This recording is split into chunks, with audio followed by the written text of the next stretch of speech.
gimana kita memaintain satu services, satu network atau satu sistem supaya berjalan sesuai dengan uh, yang kita harapkan.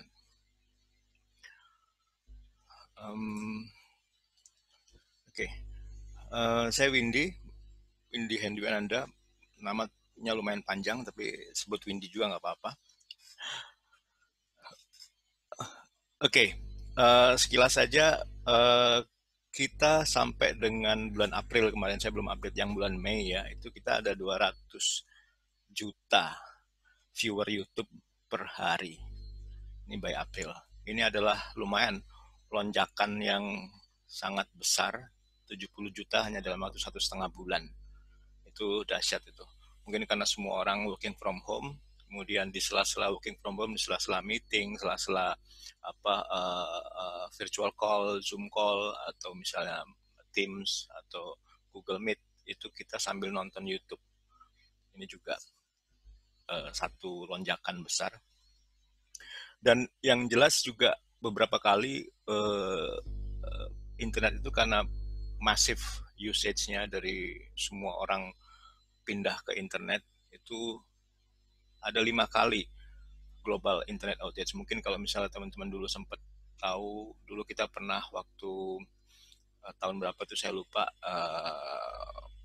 massive outage itu kabel bawah laut di Taiwan itu keputus, itu kita sempat suffer juga lumayan lama. Tapi kalau ini memang putus berkali-kali atau outage berkali-kali, tapi jumlahnya itu sampai 5 kali lebih besar dibandingin hari-hari biasa. Dan yang menarik lagi adalah kalau misalnya kita ngomong soal cyber threat, itu hanya dalam Maret dan April saja, itu kita sudah ada 150 juta worldwide ya, 155 juta insiden untuk Maret dan April aja. Saya barusan tadi pagi sempat lihat-lihat yang terbaru ya, thread terbaru. Mungkin teman-teman juga tahu seperti misalnya Zoom ya. Zoom itu bulan April ya, April 14 kemarin ya. Itu yang 500 ribu Zoom account yang keambil ya. Kemudian Facebook 21 April itu 267 juta yang masuk ke dalam dark web account-nya, profilnya. Kemudian itu tadi 21 April Facebook, 27 April Nintendo. Nintendo itu juga mungkin kalau teman-teman tahu game, nah itu 160 ribu user itu masuk ke dark web juga. Ada Mei tanggal 4 kemarin itu GoDaddy. GoDaddy mungkin yang familiar dengan web hosting, itu juga ada sekitar 19 juta user masuk ke dark web juga, artinya diambil, di snatch dan di exploit, kemudian diambil usernya. Yang paling baru kalau dari sisi game ya, karena banyak orang masuk ke game ya, Roblox, mungkin teman-teman ada yang tahu game Roblox, itu juga sekitar 100 juta masuk ke, itu Mei tanggal 4. Yang paling baru yang saya dapat adalah Mei tanggal 5 kemarin ini, Fresenius Group ini global healthcare company yang bikin dia dialisis ini, mungkin gara-gara COVID-19 terus sahamnya naik, terus mungkin ada orang yang wah iseng nih, tapi lumayan itu Mei tanggal 5 20 2020. Oke, sebelum kita masuk ke cyber attack dan lain sebagainya, kenapa sih kita sampai terjadi atau misalnya mendapat serangan, atau kita sampai nggak tahu, atau misalnya kita sampai kebobolan misalnya. Saya yakin semua sistem itu yang tadi saya sebutkan, dari Roblox, GoDaddy, Nintendo, Xiaomi, itu mereka punya satu sistem yang lumayan komprehensif untuk melindungi network atau sistem mereka. Tapi dari awal kalau saya boleh bilang, akar permasalahannya adalah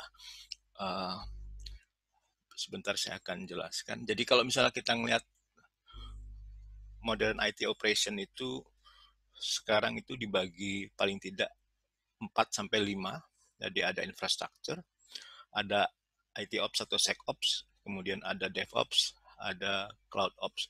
Nah, ini adalah point point of entry. Kalau misalnya dulu mungkin single point, mungkin satu orang aja atau misal beberapa tim yang menghandle semuanya. Karena menghandle semuanya mungkin dulu belum terlalu kompleks. Kalau sekarang dengan kompleksitas yang lumayan tinggi, akhirnya dipecah-pecah beberapa divisi atau bagian yang memang akan meringankan pekerjaan, tapi juga akan membuka satu celah-celah sendiri untuk sisi security-nya. Balik lagi tadi saya bilang IT Ops, SecOps, infrastruktur, DevOps, dan development. Nah, 4 ini sebetulnya kan menuju satu goal yang sama. Untuk menuju satu goal yang sama, otomatis mesti punya satu konsensus kesepakatan ya. Tapi kadang-kadang ya, ini karena mereka terlalu fokus dengan pekerjaan mereka, karena tiap-tiap bagian tadi yang saya sebutkan 4-5 tadi, itu mereka pasti punya spesialisasi, punya fokus yang betul-betul dan bukan pekerjaan yang ringan, sehingga untuk berkomunikasi antar mereka itu bisa dibilang sangat kurang ya, karena terlalu fokus tadi. Kemudian karena tiap bagian departemen itu punya tools yang berbeda, yang mereka harus ahli, harus fasih dengan tools mereka, akhirnya mereka bekerja sendiri-sendiri, jadi working in silos. Terus pada saat terjadi sesuatu, apapun itu juga yang sifatnya masalah, atau bisa outage, bisa bisa cyber attack. Sebentar.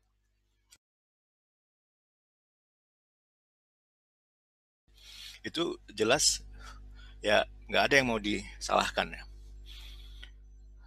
Ini juga satu post atau satu uh,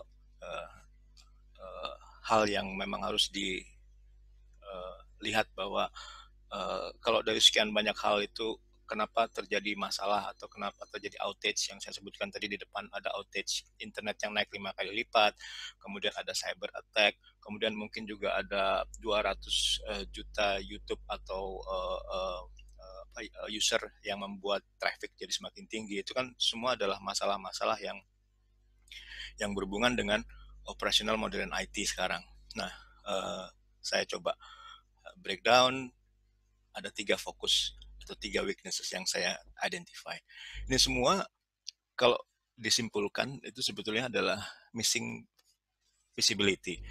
Jadi gimana caranya melihat keseluruhan operation dengan banyak departemen, dengan banyak orang bilang moving parts di dalamnya dan semakin kompleks. Itu gimana caranya untuk melihat semuanya yang bisa dilihat bukan cuman dari sisi tadi satu departemen saja, tapi semua departemen bisa sama-sama melihat, sama-sama tahu bahwa masalahnya adalah di sini, gimana kita solve-nya. Nah, ini yang saya bilang missing full stack visibility. Willa didesain dengan dasar pemikiran tadi itu, bahwa satu environment yang sudah kompleks itu memang diperlukan. Kalau dulu mungkin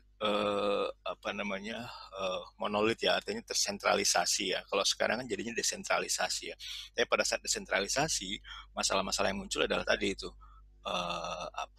terlalu fokus, kemudian working in silos, bekerja sendiri-sendiri, dan tidak ada yang mau disalahkan. Nah, dari zaman sentralisasi kita bergerak ke desentralisasi. Nah, sekarang kita perlu satu tools yang bukan membuat pekerjaan kita jadi sentralisasi, tapi satu tools yang melihat keseluruhannya sebagai satu kesatuan. Nah, disitulah Willa coba mengadres masalahnya.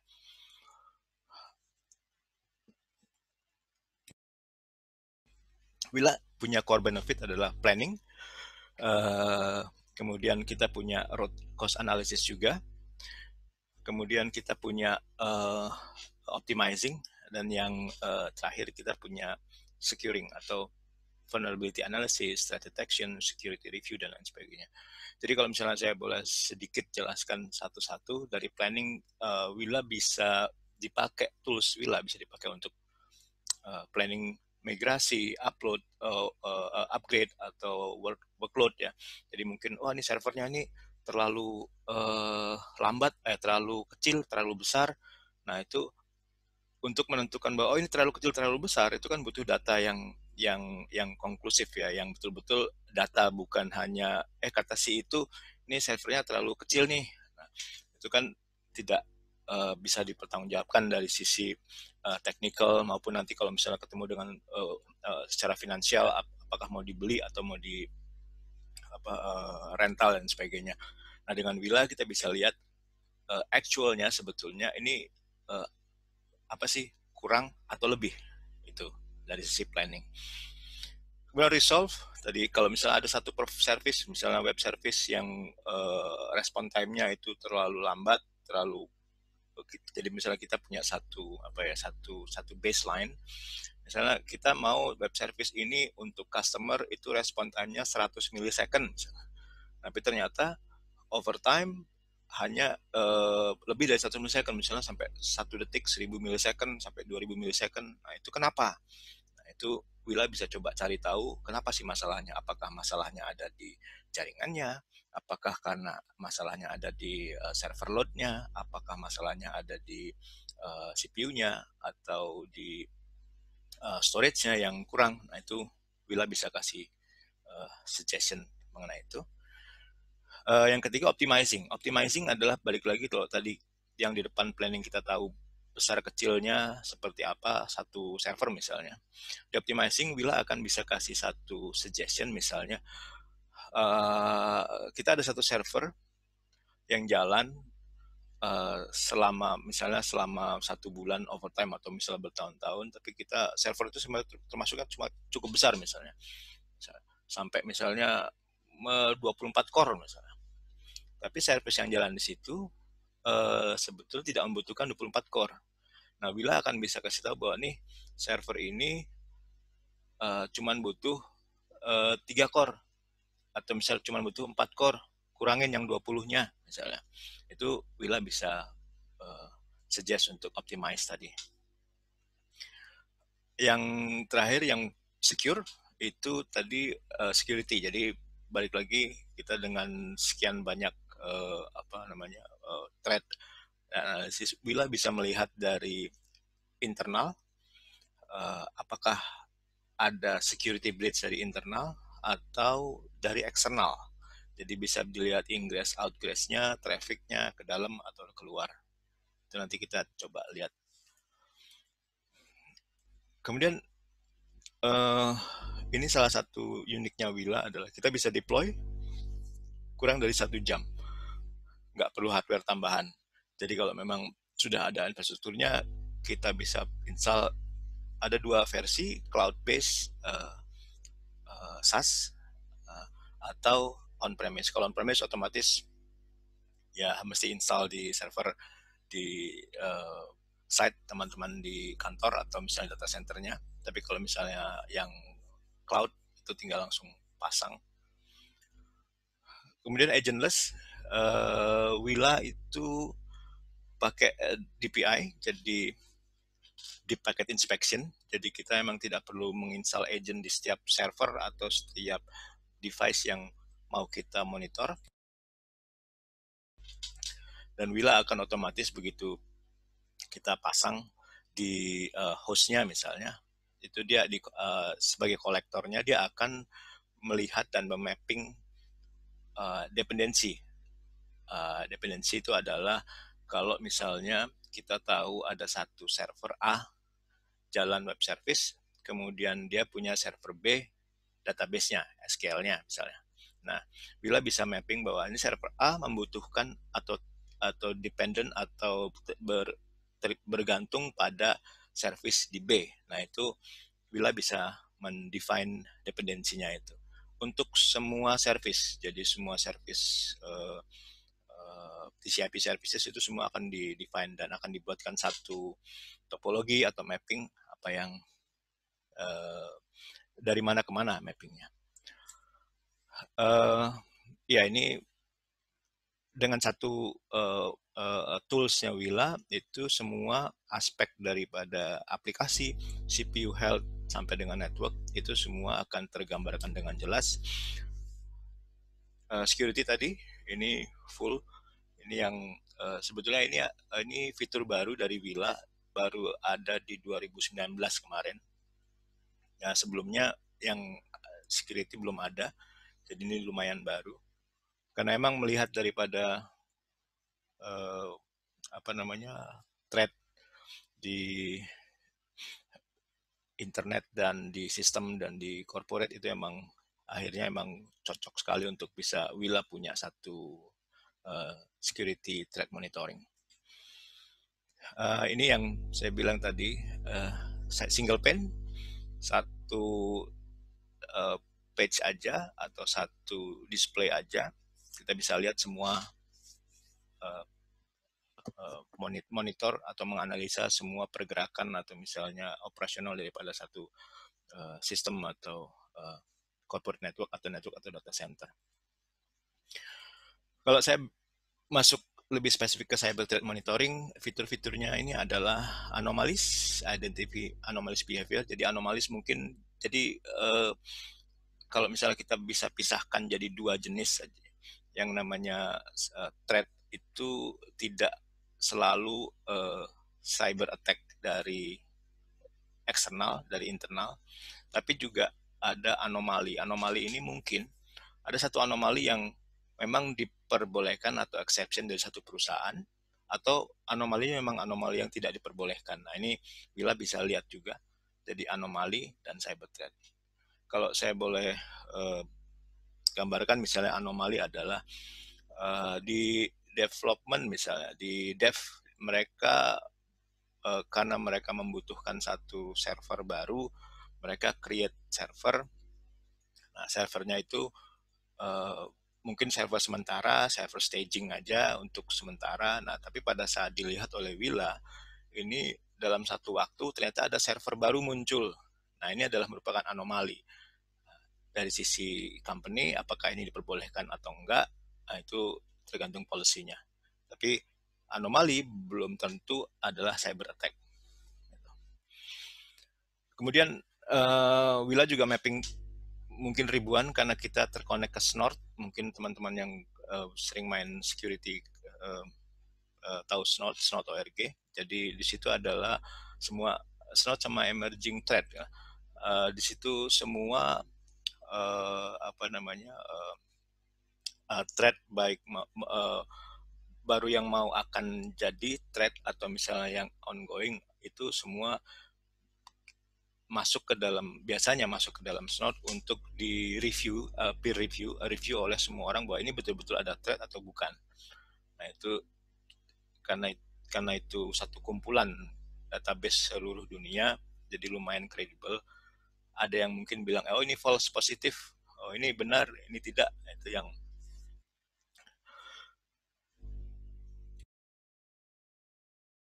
kemudian real time detection, ini malware, port scan. Jadi mungkin di dalam internal, mungkin dari internal, kalau saya ngomong internal, ada yang probing SMB misalnya, ada yang pakai net scanner dari internal untuk mencari share point, bukan share pointnya Microsoft, tapi share point satu titik di mana kita nge-share satu folder, misalnya sesimpel ada folder, kalau di Windows kita klik kanan kita share.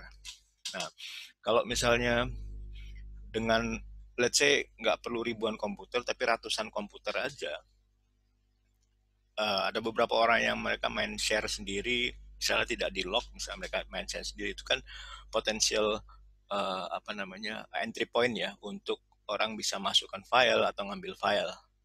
Nah apalagi kalau misalnya saya masuk, saya net scan, simple net scan aja, nah itu saya bisa lihat semua share pointnya, share-nya seperti apa. Nah ini salah satunya yang didetek oleh Wila adalah tadi SMB probes atau sharing probes, kemudian port scan misalnya di dalam apa namanya TCP/IP misalnya, semuanya harus di scan portnya yang kira-kira ada celah di mana, itu biasanya hacker masuknya dari situ. Maaf kalau memang agak sedikit teknikal, tapi kebetulan memang saya mau ngomong soal threat, cyber threatnya, possibility dari masuk dari mana. Tapi kalau memang ada pertanyaan silahkan aja di interrupt saya, nggak apa-apa.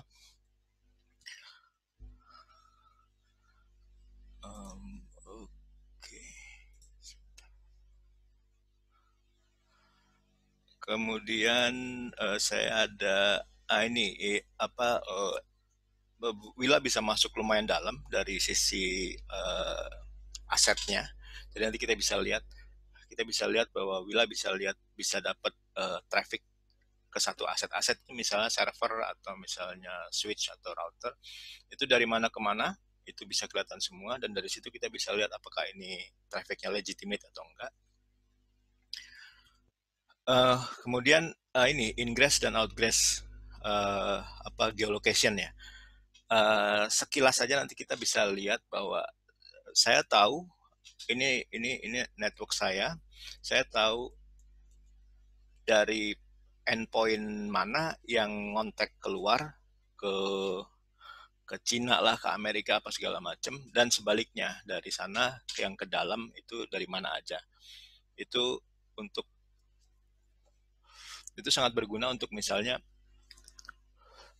kita tahu bahwa, atau misalnya kita ada suspek misalnya bahwa jaringan kita itu di DOS ya, dicoba ditembus oleh dari berbagai macam negara misalnya. Nah, dengan kita melihat satu map dunia, kita bisa lihat seberapa banyak dari tiap-tiap negara itu masuk ke dalam jaringan kita. Kalau ini sekilas infrastrukturnya. Nanti mungkin kalau misalnya mau yang lebih detail lagi, seperti spesifikasi berapa butuh hardware dan lain sebagainya, nanti Pak Nova nanti bisa share linknya. Jadi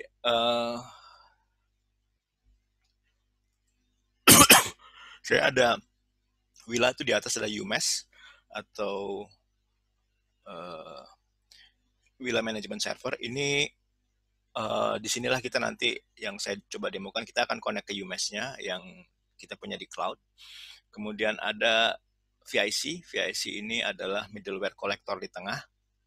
Ini kemudian paling bawahnya adalah ini VST, ini Smart Tap. Jadi ini adalah kolektor yang mengambil semua data jaringan atau menginspek semua data jaringan dari host. Ini di bawahnya lagi mungkin ada VM server dan lain sebagainya. Dari host, setiap hostnya ini diambil, kemudian dikolek di sini. Ini yang baru dilempar ke cloud untuk dianalisa. Kalau yang di sini saya bayangkan seperti satu kantor cabang lah. Jadi ini kantor cabang dilempar kantor pusat lah. Ini kantor cabangnya. Mungkin analoginya juga bisa dipakai untuk itu. Jadi baik virtual, ini yang sebelah kanan virtual, maupun physical switch ya. Kalau mungkin teman-teman masih punya data center di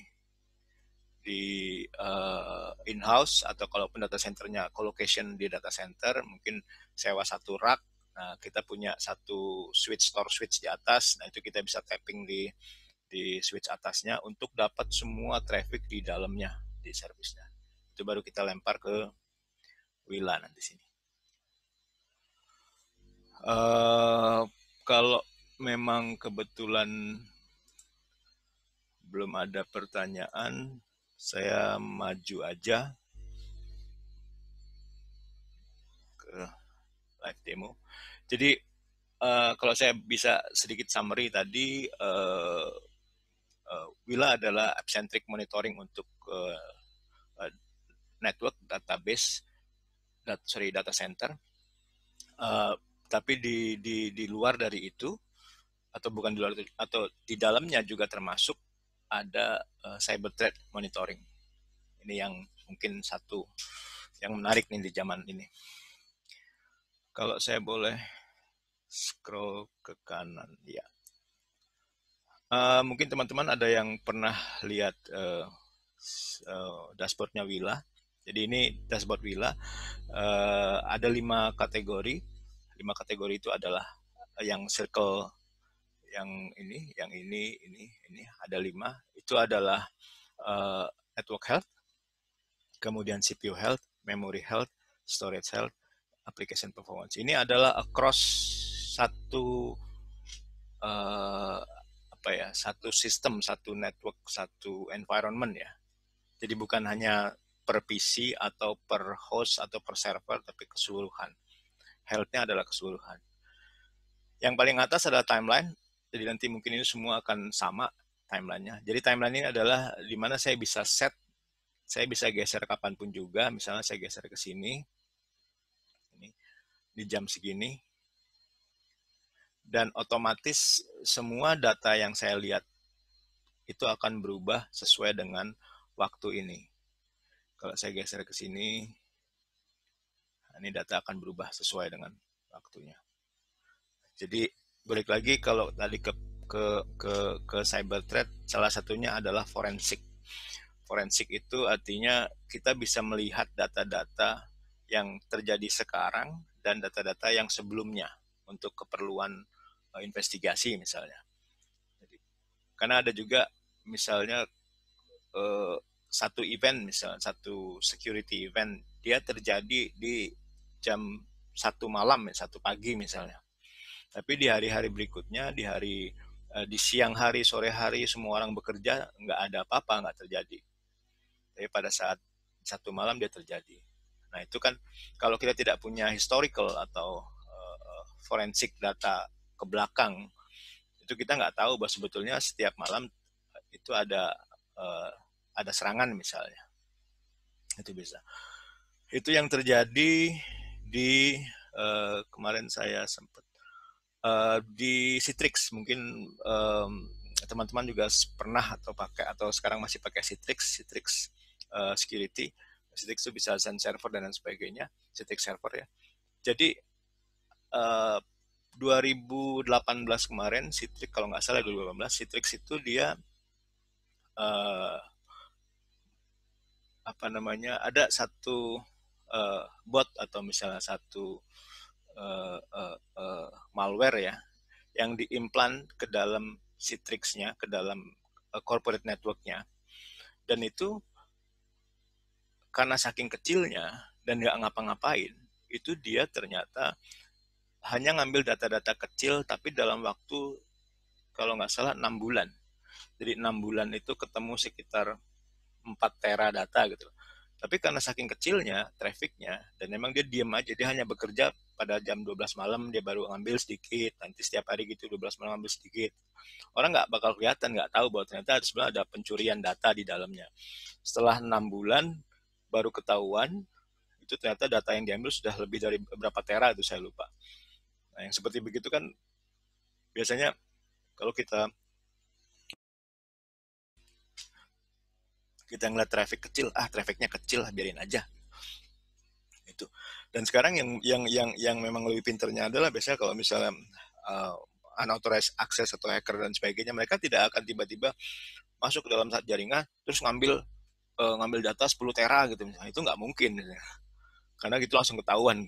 Makanya mereka biasanya kecil-kecil, bot yang otomatis jalan, misalnya ngambil cuman 10 kilo, 20 kilo kirim, 20 kilo kirim, 20 kilo, tapi terus menerus selama berapa bulan, baru ternyata data yang terkirim sudah banyak. Itu salah satu juga. Oke, tadi saya sampai di... Teman-teman sekali lagi ya, ini udah masuk ke konsol nih, jadi kalau misalkan emang ada yang dipertanyain, langsung aja di-unmute, langsung sendiri bisa, atau di chat aja nanti kita bacain. Oke, terima kasih rekan-rekan. Ya, makasih Pak Anovan. Jadi awal pertama kali kalau misalnya kita masuk ke dalam Willa, kita adalah melihat gimana caranya kita mengidentifikasi threat atau mengidentifikasi outage atau poor performance yang rendah. Yang paling jelas adalah gimana caranya kita menghilangkan yang warna merah sebetulnya. Karena Willa itu seperti lampu merah lah, merah, kuning, hijau. Nah, Kalau hijau berarti aman, kalau merah itu berarti perlu ditindaklanjuti, kalau yang masih orange itu masih uh, apa namanya, mungkin warning aja. Jadi kalau kalau saya scroll ke sini tadi, ke sini di sini, oke. Okay.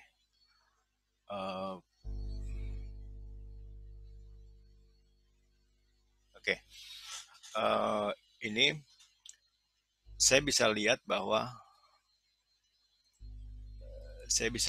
di sini ada ini yang atas application, CPU health, memory health, storage, ini adalah sama dengan yang bawah tadi, network, CPU, memory, dan storage. Hanya saja ini bentuknya adalah timeline, jadi kita bisa lihat ini jam 12 sampai jam 6, jam 9. Jadi kalau misalnya kita scroll sini, kita bisa lihat bahwa oh ini ada masalah di sini. Nah, kalau misalnya saya mau lihat ini, ini misalnya saya ambil satu case saja, misalnya untuk lihat, saya mau tahu performance saya mau tahu ternyata ini ada di sini ada yang merah. Nah, saya bisa lihat di application, ini ada yang merah.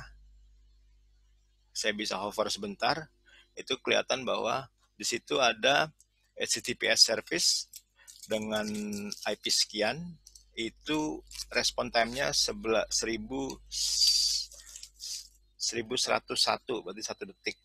Nah, kenapa dijadikan merah itu adalah baseline yang kita set. Jadi setiap service kita bisa set baseline-nya. Kita misalnya aplikasi ini punya standar atau baseline kita adalah 200 milisecond misalnya. Begitu dia lewat 200 milisecond, dia akan tunjukkan bahwa ini merah. Nah, ini baseline ini penting, nanti kita ngobrol soal cyber security, cyber threat juga di setelah ini nanti. Jadi kalau misalnya ini, saya lihat, wah ini ternyata respon time-nya cukup lambat. Saya bisa perbesar ini, saya bisa lihat. Sebelumnya juga saya mau coba jelaskan. Ini bacanya gimana sih, ini bulat-bulat gini. Jadi di sini jelas kelihatan kalau yang tengah paling dalam ini adalah data center, atau misalnya apa ya, cluster mungkin bisa disebut data center keseluruhan. Jadi data center bisa secara fisik ataupun misalnya secara virtual bisa. Kemudian di dalam data center itu ada 3 cluster ini. Ini 3 cluster. 1, 2, 3. Ini satu clusternya, 2 cluster, 3 cluster. Jadi misalnya dipisah-pisah clusternya berdasarkan oh ini ada satu cluster yang untuk development, satu cluster untuk production, satu cluster untuk misalnya HA, high availability misalnya, itu clusternya. Kemudian yang bawahnya lagi ini adalah host. Nah ini hostnya. Hostnya ada 5. Jadi dalam satu cluster, misalnya ini cluster ini, external cluster ini. Ini ada satu host saja. Nah, di dalam host itu, dalam tiap host mungkin ada VM-nya atau ada servernya. Ini ada 31 VM. Jadi melihatnya dari dalam keluar adalah production. Di production ada berapa cluster, di dalam cluster ada berapa host, di dalam host ada berapa VM, ada berapa server lah misalnya. Jadi lumayan komprehensif semua, kelihatan. Dan yang paling biasa terlihat adalah yang kalau misalnya kita melihat satu masalah atau outage, itu adalah yang paling luar, karena ini berhubungan langsung di server-servernya. Seperti ini, saya ada server yang merah, orange warnanya, kemudian ada server di sini, ini server semua nih. Jadi kita pada saat sekali kita lihat, kita tahu bahwa oh kita punya 31 server. Simple visibility seperti itu juga lumayan membantu, karena kalau misalnya tiap satu departemen yang saya bilang tadi, IT Ops, DevOps, dan lain sebagainya, itu mereka punya server masing-masing. Tapi itu saya pengen tahu sebetulnya total servernya berapa sih. Nah itu dengan mudahnya kita bisa lihat bahwa total keseluruhan ini 30 server, misalnya begitu. Kita bisa lihat sebelah kanan juga, kita bisa sort berdasarkan health-nya. Oke, kita bisa tahu langsung ART-nya. ART ini adalah application response time. Jadi emang di mana-mana ujung-ujungnya kalau misalnya kita ngomong soal soal soal network, soal service, soal aplikasi, mungkin eh, banyaklah komponennya. Tapi yang paling depan yang user lihat, user rasakan adalah ART, application response time. Mau sebagus apapun itu juga aplikasinya, kalau diklik misalnya dari HP, nunggunya 1 menit juga nggak bakal dipakai juga gitu. Nah, itu ada berhubungan dengan application response time. Nah, application response time itu hubungannya dengan banyak tadi, mungkin servisnya, network, dan lain sebagainya. Tapi di user itu pokoknya taunya bahwa ini aplikasi, saya klik jalan, saya mau mau submit ya, mau beli sesuatu, mau browsing, semua itu responnya cepat. Itu ART. Kalau saya hover ke sini, saya klik di sini. Nah, ini saya bisa lihat sekali lagi detailnya. Sebetulnya masalahnya apa, kritikalnya. Nah, ini saya bisa klik di sini, ada yang namanya root cause. Saya masuk ke go to root cause, saya bisa klik.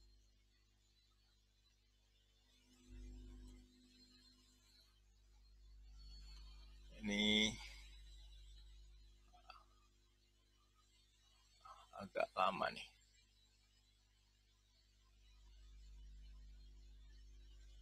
Nah, jadi saya bisa lihat di sini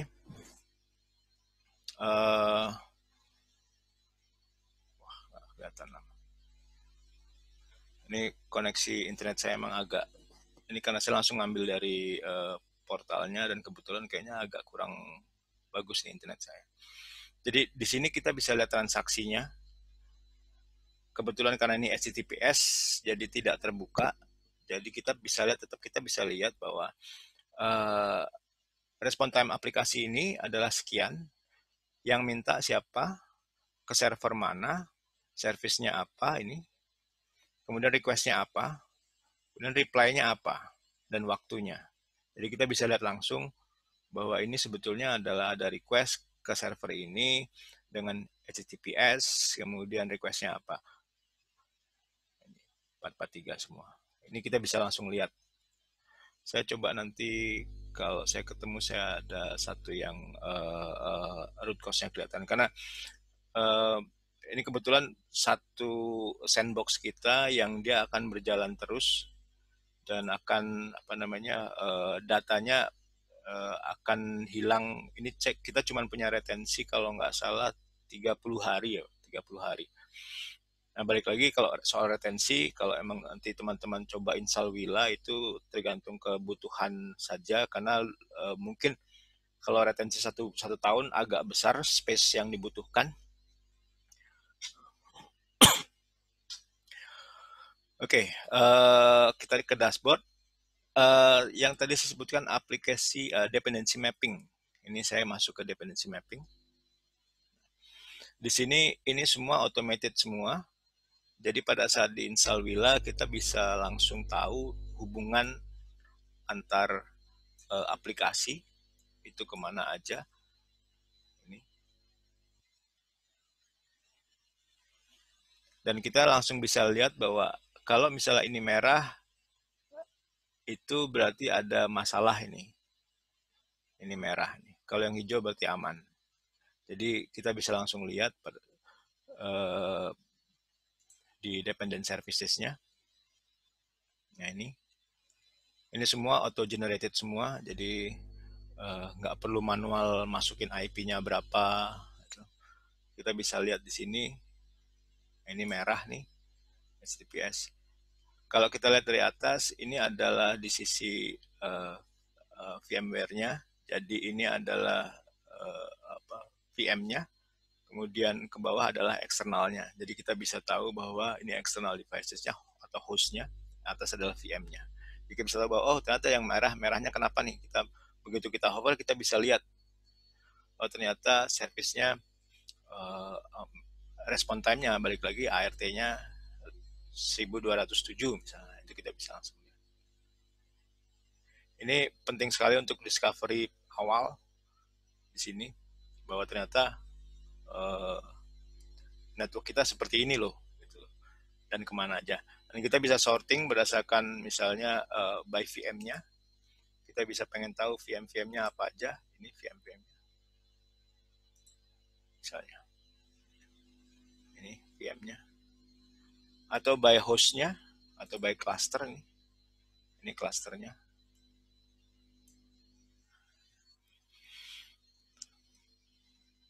Ini. Kemudian saya coba masuk ke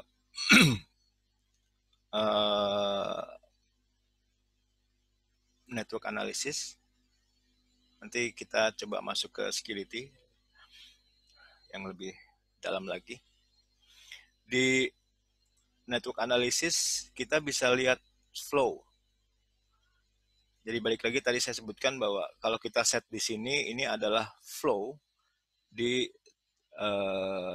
tanggal 11 kemarin. Ini. Kalau saya ini geser ke sini, saya sini, dia otomatis akan menyesuaikan dengan flow yang terjadi di waktu yang kita set. Jadi dengan mudahnya kita bisa kemana saja, kita bisa melihat apa yang terjadi di titik-titik itu.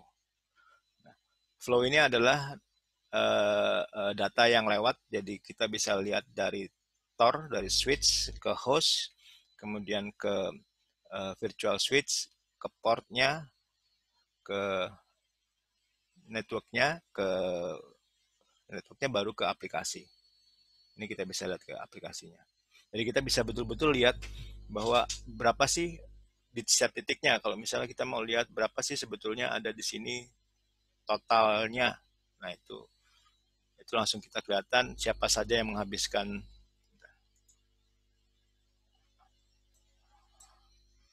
Nah, ini total switch-nya sekian, trafficnya siapa saja yang menghabiskan traffic, ini semua VM-VM-nya itu bisa kelihatan semua.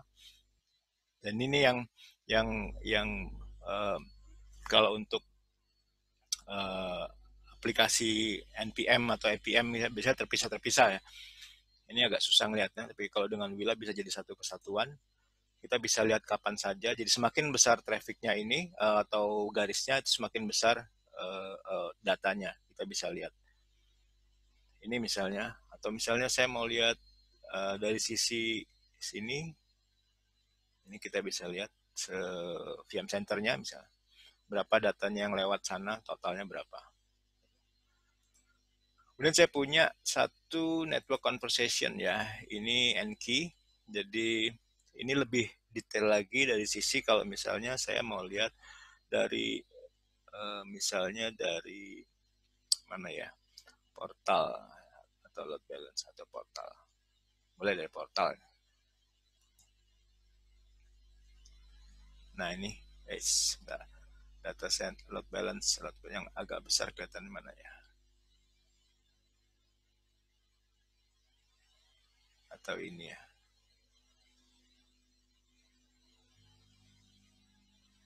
Oke, ini aja misalnya. Ini adalah dari host ke vCenter misalnya, dari hostnya. Ini saya bisa lihat total trafficnya berapa. Ini. Jadi dari A ke B, ini A ke B, B ke A. Ini dari A ke B, dari B ke A. Ini kita bisa lihat. Oh, total traffic sekian, dari A ke B sekian, B ke A sekian. Respon time-nya. Nah, ini sangat membantu untuk melihat dari tiap-tiap services dependensinya, kemudian dia kemana aja trafficnya, terus berapa banyak trafficnya. Ini mungkin ada load balance. Semakin kecil garis, semakin kecil traffic. Jadi kita bisa langsung lihat, oh yang kecil mungkin biarin aja misalnya. Misalnya saya geser ke sini. Nah ini misalnya nih, kalau saya geser ke tanggal segini, saya bisa lihat ini MySQL-nya, database-nya ke ini load balance ya, database load balance, database LB. Jadi kan saya bisa lihat di sini, ini, nah trafficnya totalnya bisa dilihat dari sini, dari data load balance ke MySQL, totalnya sekian dari A ke B, B ke A.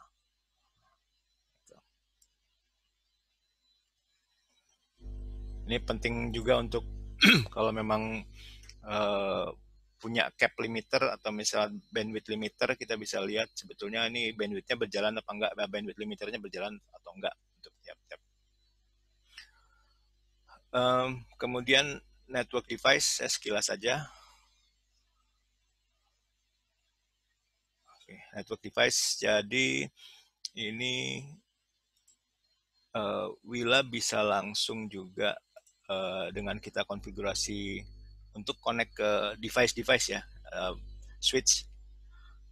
Nah, ini kita bisa lihat langsung portnya, mana yang kepake, mana yang enggak, kemudian mana yang up, mana yang down, ini semua portnya.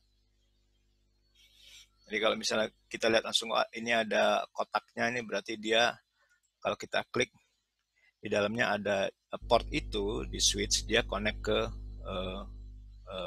VM. Ini bisa kelihatan. Kalau yang kosong ini open tapi nggak, kabelnya nggak connect bisa. Kalau yang ada tandanya ini berarti dia mungkin connect ke external port, ke external switch lagi. Nah, ini dia ke switch lagi. Dan kita bisa lihat langsung misalnya Cisco ini, kita bisa klik, ini sebetulnya switch apa sih? Oh, dia switch Cisco, dia jalan di layer 2. Ini langsung kelihatan. Kemudian mana lagi misalnya ini ini router Hyper-V jalan di layer 3, 4, sama 7. Itu kita bisa langsung lihat. Oke, saya masuk storage, habis itu mungkin setelah itu saya masuk ke security ya. Mungkin storage ini penting juga saya highlight. Storage, nah ini adalah aktivitas daripada storage-nya, hard disk dan lain sebagainya. Kalau misalnya kita bisa lihat, ini physical disk-nya apa, ini ID physical disk-nya. Kemudian data store-nya, kalau misalnya teman-teman familiar dengan VMware, kita bisa bikin data store dari physical. Kemudian dia ada di host mana, atau dipakai sama host mana, dan dipakai sama VM mana. Itu kelihatan semua langsung. Ini kelihatan semua. Flow-nya dari mana ke mananya kelihatan.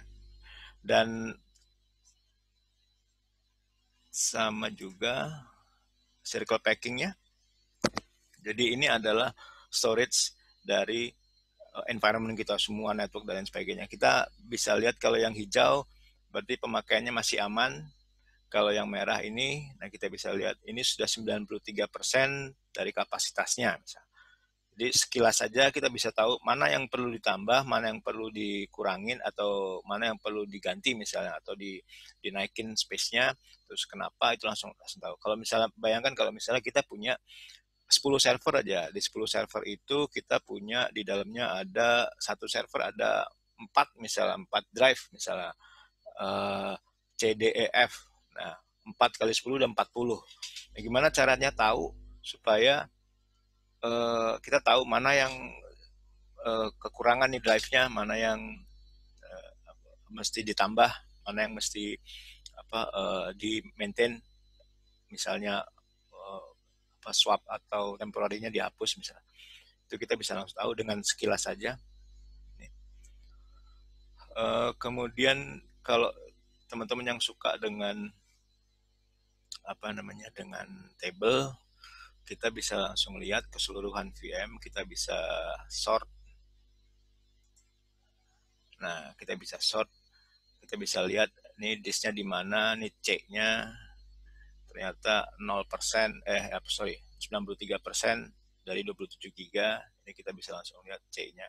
Kalau ini yang Linux-nya, ini semua langsung kelihatan semua storage-nya. Ini kita bisa ekspor.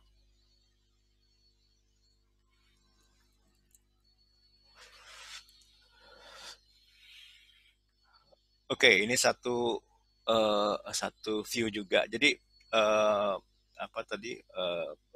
kenapa saya ngobrolin soal ini dulu di awal? Karena saya mau coba bikin satu pemahaman bahwa yang namanya nanti anomali itu bukan berarti tadi bukan selalu bahwa itu adalah cyber threat.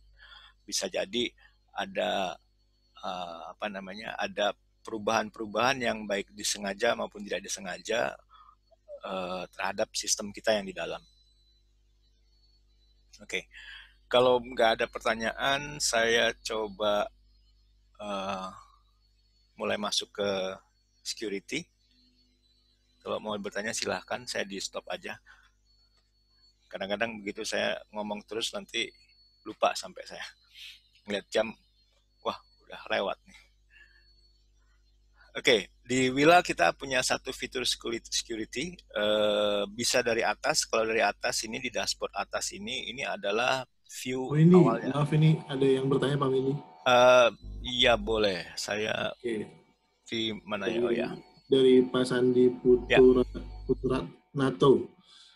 Pada analisis, apakah Wila mengenali apabila infrastruktur yang berubah atau bertambah? Betul Pak, ini pertanyaannya sangat sangat tepat sekali Pak. Kebetulan saya mau tunjukkan itu Pak. Ya Pak. Jadi kita bisa lihat perubahan-perubahan yang saya bilang tadi, anomali. Kalau emang ada yang nambah, mungkin kalau teman-teman familiar dengan mungkin microservice, kemudian load balancing. Kalau load balancing zaman dulu kan load balancing statik ya. Kita punya load balance di depan, di belakang ada 3 server. Udah, servernya fisik nih. Ya memang sih load balance begitu ada masuk ke dalam, terus ngelihat bisa round robin, bisa di detect ini server 1 trafficnya besar, udah pindahin server 2 dan lain sebagainya. Itu load balance static. Nah kalau dengan microservice di load balance, microservice-nya adalah dynamic. Jadi mungkin di set awal service yang jalan ada 2, tapi begitu traffic tinggi dia akan create service lagi atau create server baru sampai misalnya cukup 5 atau 6. Nanti begitu traffic atau demand-nya turun, server yang 4 tadi di destroy. Nah, dari create kemudian destroy server tadi, itu kan berarti ada perubahan baik secara virtual. Kalau yang microservice secara virtual itu gimana cara kelihatannya. Nah, itu dengan Wila bisa kelihatan perubahan-perubahan tadi, create destroy. Jadi kita bisa tahu pada jam segini ini ternyata tinggi, jadi otomatis create jadi 6 server. Pada saat down dia akan destroy server yang lain, akan jadi cuma 2 server standby-nya misalnya seperti itu. Oke, saya juga coba jawab pertanyaan Pak Sandi tadi. Kalau saya masuk ke security, ini adalah halaman pertama dari security. Nah, langsung kita bisa lihat di sini adalah map-nya, world map-nya. Titik-titik di sini adalah titik-titik di mana traffic itu baik keluar atau masuk itu terjadi, mungkin ke dalam environment kita misalnya. Jadi kita bisa langsung lihat di sini misalnya, ini ada di Amerika ada 8 kali, ini 1 kali dari Ireland, ini mungkin 2 kali dari Hong Kong, ini dari Phoenix, Amerika, dan lain sebagainya. Itu dalam span waktu yang kita set dari awal. Makanya begitu kita set waktu ini, semua data yang kita lihat itu adalah sesuai dengan waktu ini. Kalau misalnya saya geser ke sini, dia akan berubah. Saya coba tunjukkan, saya punya satu timeline yang kebetulan ada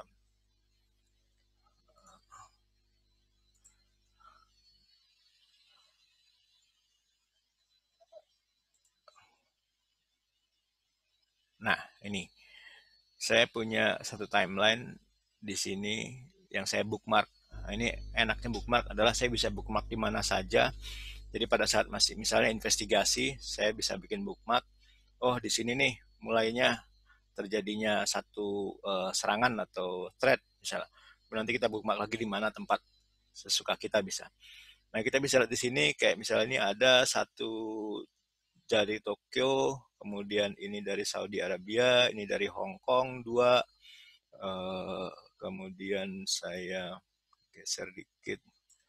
Ini ada yang dari Caledonia, ada dari New Zealand, ada dari Kolombia. Nah, ini dengan begini aja kita bisa lihat kalau kira-kira suspicious ada sampai 100 atau 200. Nah, itu kita mungkin bisa lihat kenapa nih.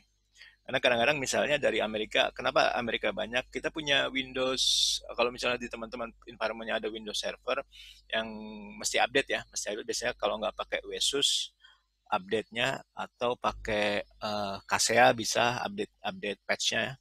Nah, itu dia akan kontak ke Microsoft kan. Nah, itu rata-rata biasanya ambilnya kalau nggak dari US, dari Dublin dia, dari Ireland dia bisa ngambil patch-nya itu. Nah, itu kita bisa lihat sebetulnya traffic itu sebetulnya ngambil patch bukan. Kalau emang aman ya udah nggak apa-apa, aman biarin misalnya.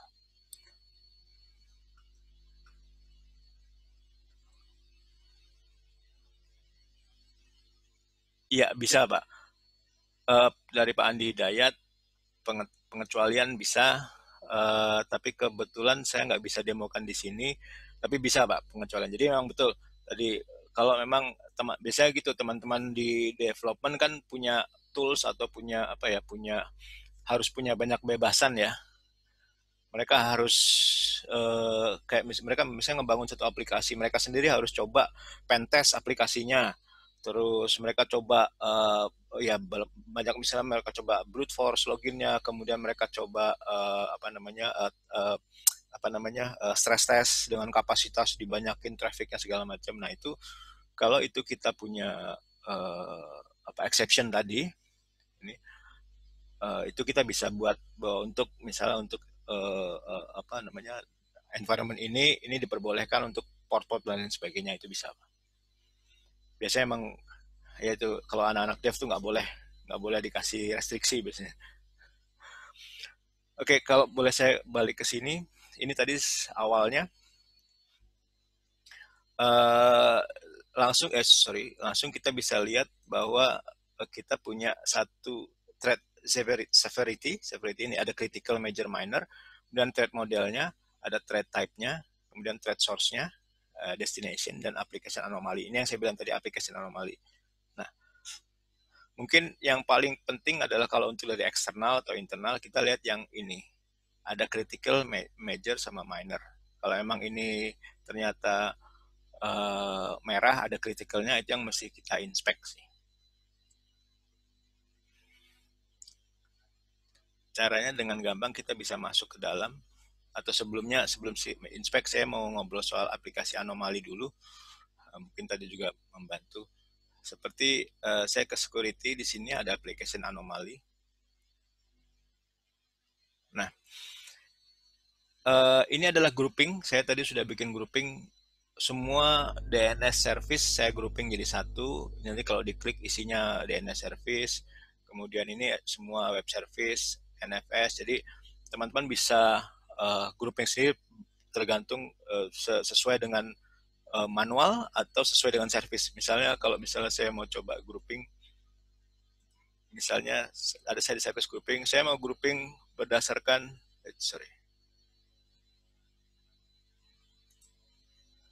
saya mau grouping berdasarkan service misalnya. Servisnya apa ya yang jalan ya? Oh, saya mau grouping LDAP server saya deh. Misalnya. Ini saya bisa grouping, saya kasih nama, ini all LDAP. Mungkin teman-teman yang pakai Active Directory ya, LDAP-nya mau di grouping, itu bisa. Dia langsung otomatis cari semua dari semua environment mana yang LDAP, dia langsung buat.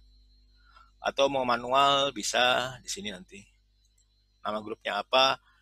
Manual misalnya kita pilih oh ini server untuk finance semua misalnya itu bisa. Ini groupingnya. Nah groupingnya adalah pentingnya untuk di sini nanti kita bisa lihat. Kita bisa set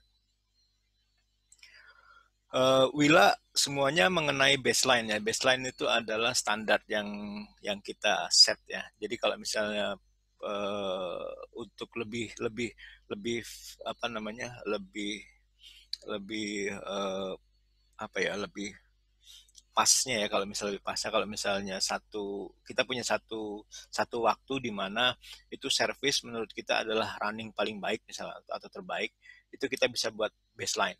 Misalnya di tanggal 1 Mei itu semua service berjalan dengan baik, nah itu kita buat baseline.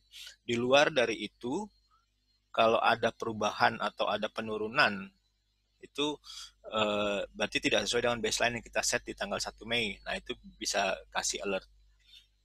Misalnya begini, saya ada DNS, ini saya sudah set baseline sih. Yang belum saya set ini, saya klik DNS, misalnya saya klik config. Nah, saya bisa set baseline saya untuk DNS itu yang waktu terbaik adalah misalnya di bulan April tanggal 1 lah.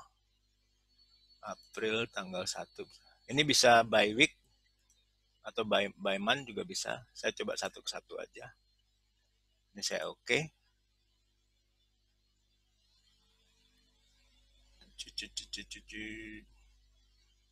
Nah, jadi setelah saya set baseline saya adalah tanggal 1, terus dia akan membandingkan dengan hari yang saya set ini.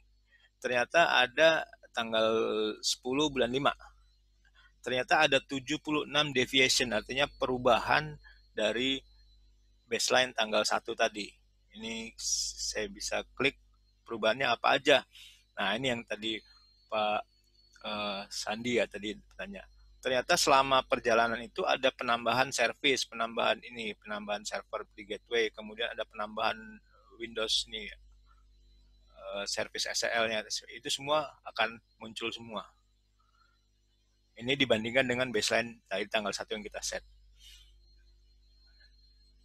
Ini. Dan kita bisa lihat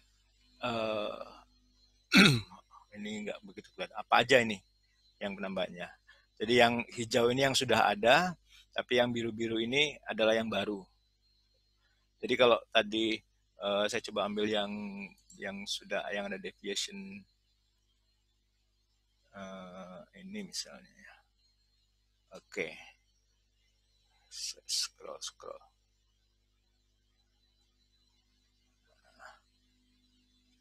Nah, ini adalah penambahannya. Jadi saya bisa lihat kalau misalnya di tengah jalan ada penambahan server atau pengurangan server, itu akan muncul sebagai biru.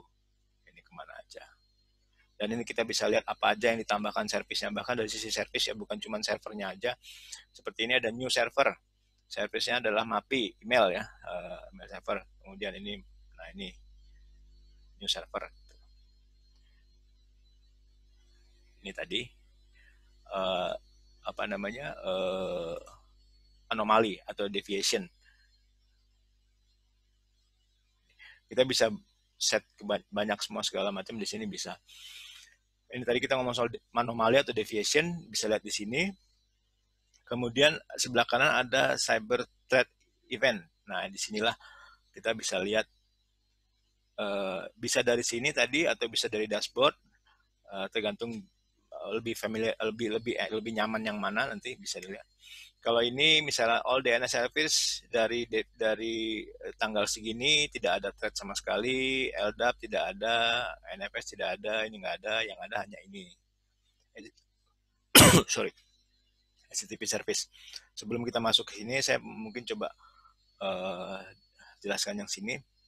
Jadi ini ada exfiltration tadi yang map tadi, ini ada keluar country-nya kemana saja, kemudian ke external server kemana saja, ini negaranya tadi.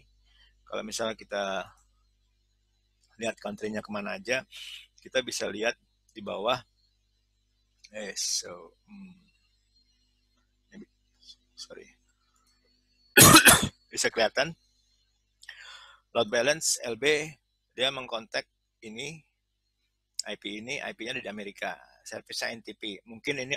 Mungkin boleh ya, karena dia network time ya, buat synchronize ya, bisa, mungkin boleh.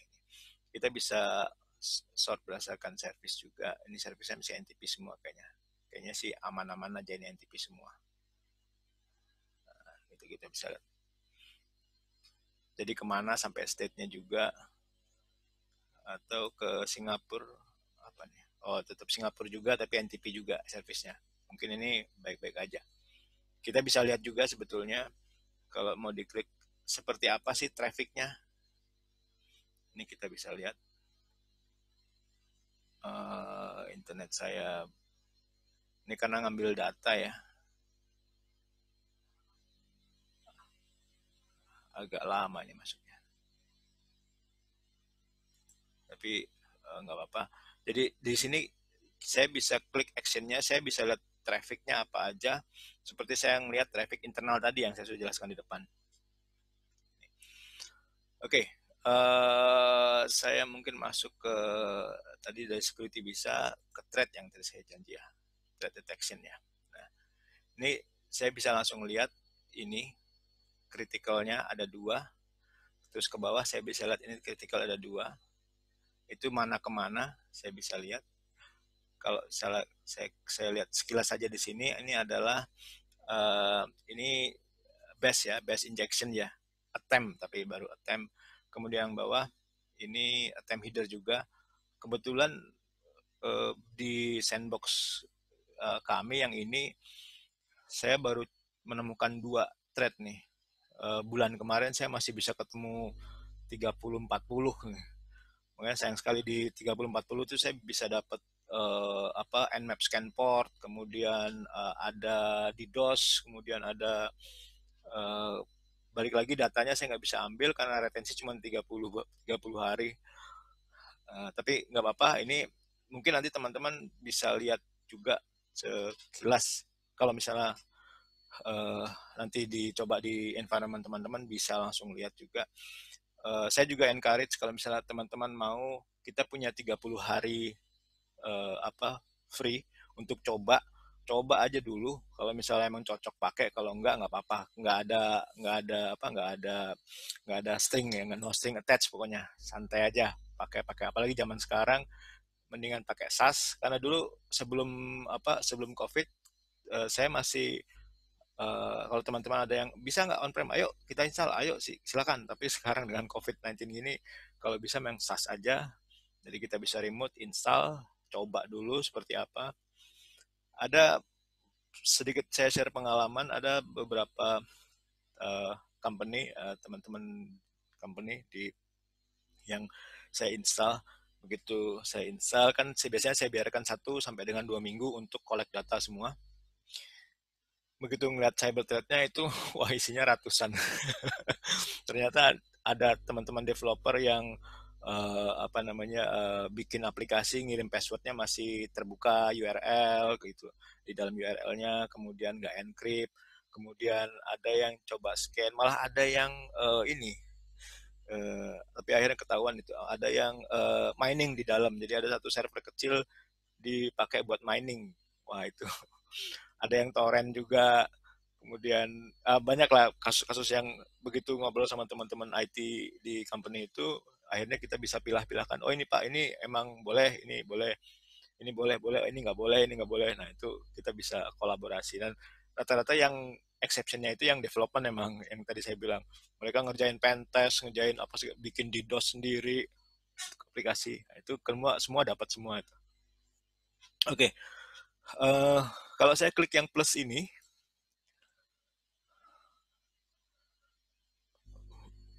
sorry, saya bisa tahu dari mana ini kan ini saya bisa tahu thread source-nya dari mana misalnya, terus kemana misalnya. Sebentar, yang ini lebih jelas nggak ya? Oke, misalnya ini. Oke, ini saya bisa tahu IP-nya berapa, source-nya, kemudian destination-nya kemana. Jadi kalau misalnya ada IP dari luar pun bisa kelihatan. Ini kebetulan kita simulasikan di dalam saja, IP dari luar, dari dalam ke 21 ke 15 ini ketahuan. Kemudian apa saja ini yang terhubung, source-nya dia seperti apa, ini kapan, ini source-nya adalah kayak misalnya kalau kita bisa lihat kalau misalnya terjadi satu thread atau satu attack, itu kita bisa lihat biasa ada yang picking, misalnya picking networknya pick atau CPU-nya pick. Nah itu kita bisa lihat langsung di sini. Kalau memang dia ngambil sesuatu heavy duty ya, heavily ngambil prosesnya. Kemudian source prosesnya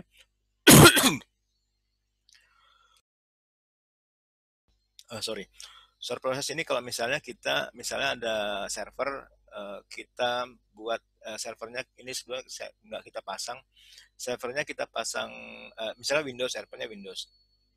Nah Windows WMI-nya kita nyalain, itu nanti kita bisa tahu proses semua di sini. Prosesnya dari semua, dari services semua muncul di sini semua. Itu yang bisa kita buat, kita lihat ya sebetulnya dia misalnya ada malware masuk, terus dia kontak kemana, atau misalnya dia menjalankan apa, itu bisa kelihatan di sini. Kemudian destination, nah destination ini adalah dia kemana aja. Nah, ini bukan ke network.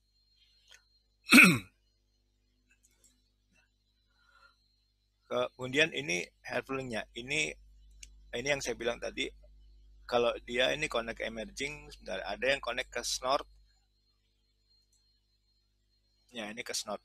Jadi untuk tipe attack ini kita bisa lihat, kalau kita klik langsung kita bisa lihat itu apa sih kategorinya, alertnya apa, kemudian impact-nya apa aja. Ini bisa muncul semua di sini. Jadi bukan cuman kasih suggestion, kasih indikasi, tapi juga bisa kasih notes. Bahkan dia kasih link juga ke Google. Ini Google, di Google juga kita bisa lihat yang sejenis apa. Ini deteksinya, dan ini bisa banyak.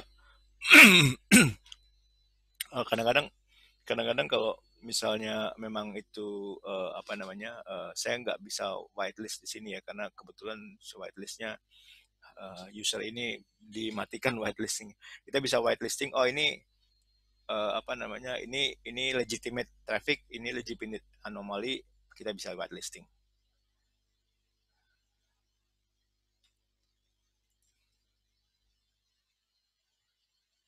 Ini yang tadi saya buka semua. Kalau tadi saya cuma NTP, nah ini saya bisa lihat servisnya. Nah ini misalnya, bahkan DNS aja, ini Google ke Amerika bisa kelihatan.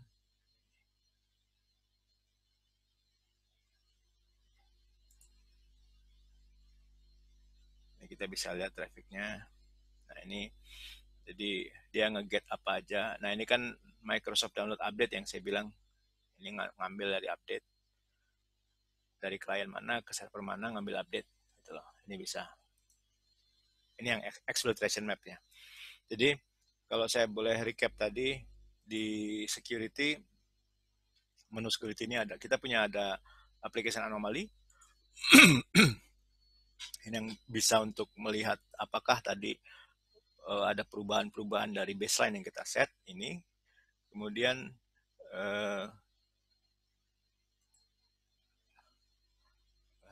baseline yang kita set tadi. Kemudian kita punya cyber threat event-nya. Kalau memang ada threat-nya, kita bisa langsung lihat kenapa, source-nya dari mana, destinasinya kemana. Ini jelas kelihatan di sini. Kemudian exfiltration juga. Ini yang tadi kita lihat kemana aja, dari dalam atau dari luarnya, eksternalnya kemana, negaranya, kemudian servisnya apa aja. Jadi kalau memang kebetulan di sini bisa lihat ada servis yang tidak diperbolehkan, itu kita bisa lihat. Itu tadi application anomaly dan threat detection. Di sini threat detection juga, dan dengan sekilas saja kita bisa lihat network kita aman nggak pada saat ini, gitu loh. Dengan dua threat tadi ini, kalau misalnya kita scroll lagi ke sini, ini kondisi aman, ini nggak ada sama sekali. Jadi saya bisa langsung lihat, oh ini ada satu di sini, saya bisa scroll ke sini. Nah, ini yang saya bilang forensic evidence juga tadi, bahwa kita mungkin pada saat sekarang mungkin ada di sini, tapi sebetulnya di hari sebelumnya ada threat nih di sini di belakangnya.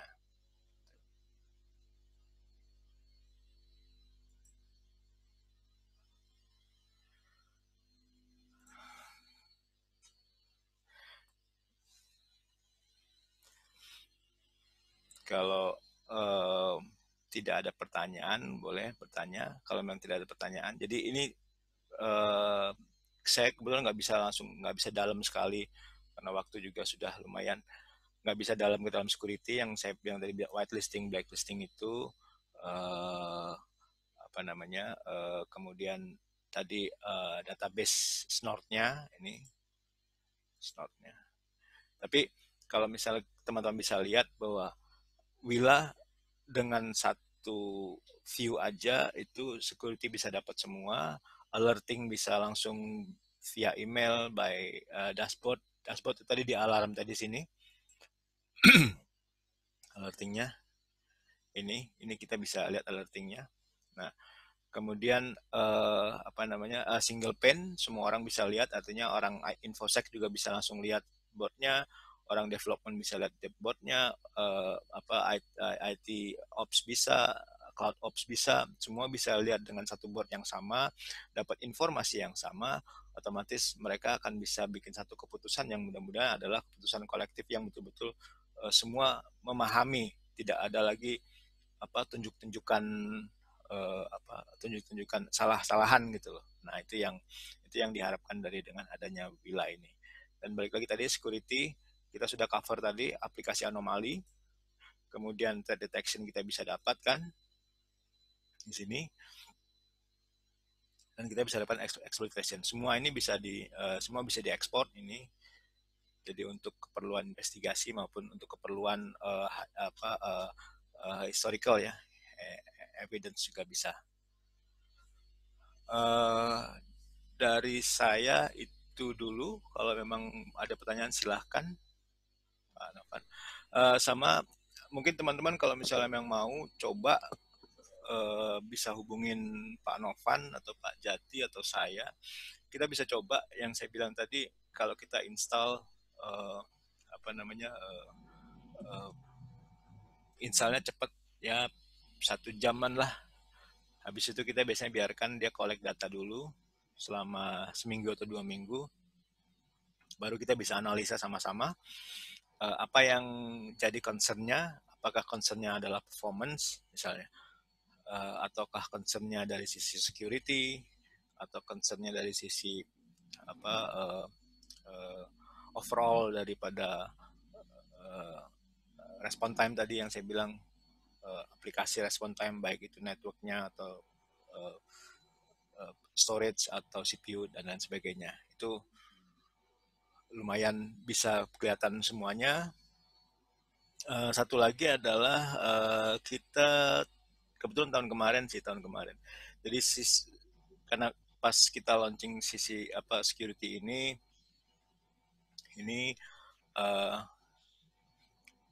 tahun